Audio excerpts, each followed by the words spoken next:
So it just cut me off. Um, but I'm smart. And I was on the question, do you incorporate Buffy style speak into how you speak?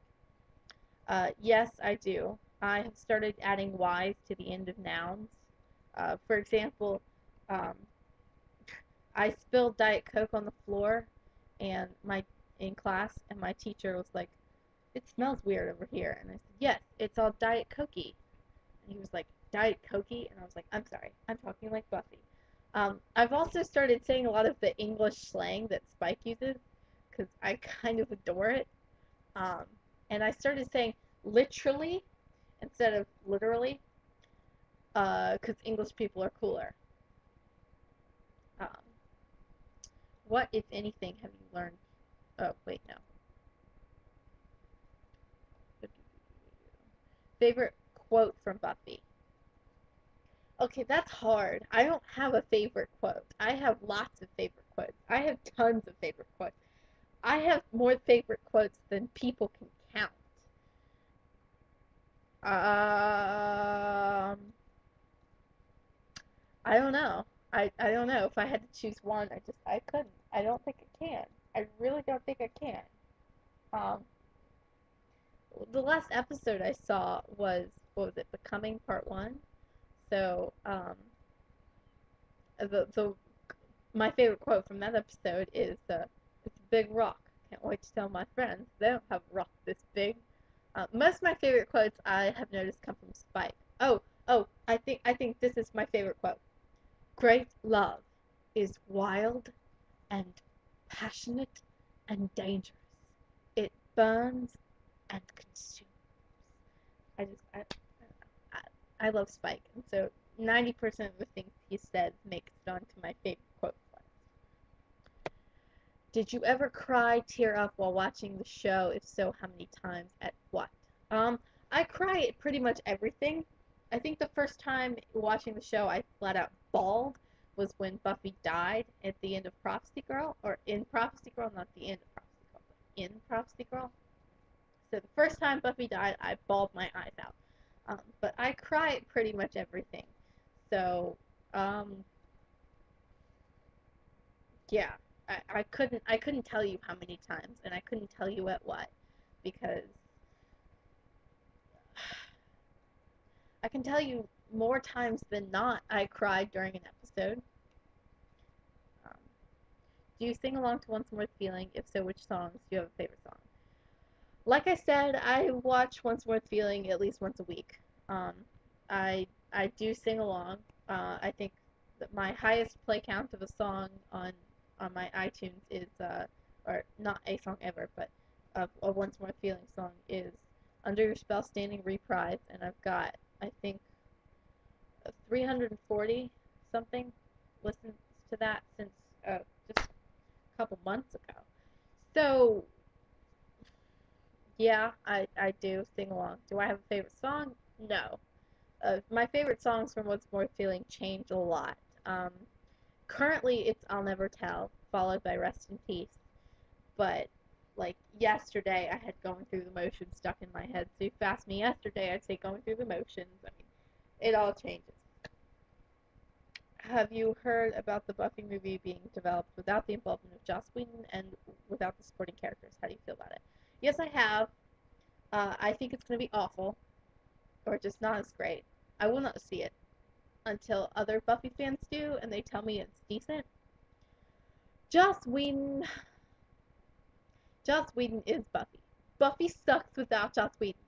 I'm willing to take that risk and say Buffy will suck without Joss Whedon because Joss, I mean, it's his baby, you know. He made the first movie, and he made the show, and he makes the comic books. I mean, it's his baby, and I don't know. I don't think it's gonna be half as good. Without the supporting characters, I think you could change the supporting characters and still make it fine. But you take the Joss Whedon, you take the Whedon out of Buffy, and you just, I feel like you probably ruin it. On a scale of 1 to 10, how would you rate your love for the show? 1 being you saw Buffy and liked it, and 10 being you're a Buffy fanatic who's memorized every line from every episode. I haven't memorized every line from every episode, but I've memorized a lot of them. I know every single line of Once More with Feeling, the songs and the dances and the spoken words. I know every single line of Tabula Rasa. Um, I guess I would say probably 8.5, 9, because I don't know every word to every episode, but I can speak along with a lot of it.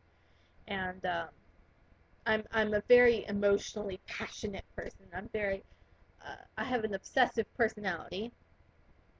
So because of that,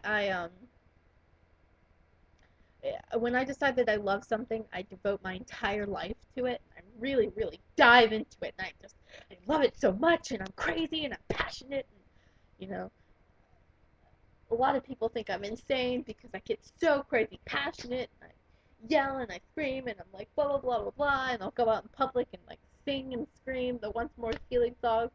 Like today, I got some really weird looks on the bus because I was just sitting there going, "Let me rest in peace." So, I would say 8.5, 9. I'm pretty darn passionate, and I love the show, and I love Buffy more than almost anything in my life. I mean, really, I do. I think the only thing I love more than Buffy is Spike, who's a part of Buffy. And then right under Buffy it goes Spike, Buffy, James Marsters, and my list of things that I love. Um, so all three of my favorite things in the whole world have to do with Buffy, or are Buffy. Do you think Buffy is culturally and socially relevant today? How and why? And how much do you relate to the Scoobies on general issues they go through in high school, and if applicable to the rest of your life? I think Buffy is very culturally and socially relevant today. I'm actually doing my research on my paper on Buffy. I'm doing the causes of why Spike went and got his soul. Although I think I'm going to change it to the effects Buffy's had on pop culture and on society. Because I saw so much at the library about it. And it was so interesting. Um, yeah, I definitely think it's culturally and socially relevant today. An example of that is I went to Barnes & Noble recently, and I was in the music DVD section, and in the best-selling DVDs, right at the front is the Buffy box set, because it's just so, I mean, so popular, and people still go out and buy it all the time. So it's, yeah, I mean, definitely. And I mean, you wouldn't have so many Buffy panels, and Buffy boards is so active, and it wouldn't be this active, and it wouldn't, the Buffy fan community wouldn't be nearly as active and as vocal as they are if it wasn't culturally and socially relevant. And I definitely relate to the issues the Scoobies went through in high school.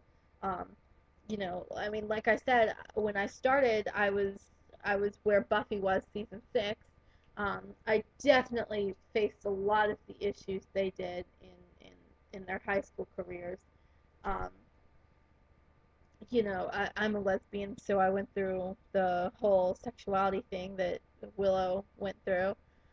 Yeah, definitely. Um, I mean, Scooby, the characters of Buffy were written to be real people. They're very likable and they're very real, and I think that's part of the reason why it's so successful. Describe Buffy in a sentence. Buffy is beastly. Buffy is just awesome. She's beastly. Um, she is.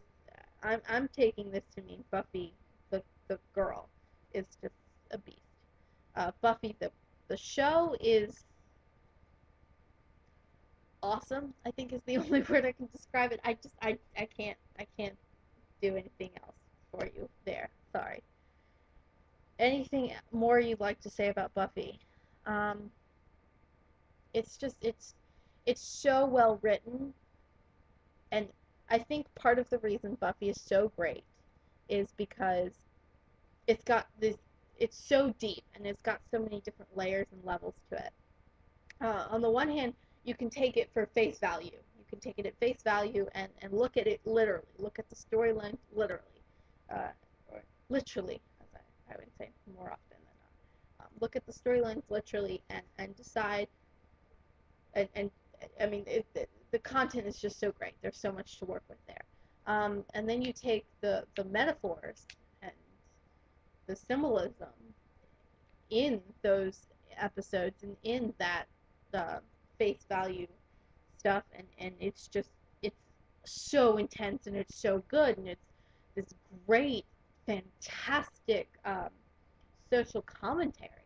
All 7 seasons are just this huge, one big giant social commentary about the way people view the outsiders, and I think it's fantastic. So I think part of the reason why Buffy is so great is because it's got this whole different layers to it, and if you look at it face value, the content is just fantastic, and if you look at it deeper, it's also just so fantastic.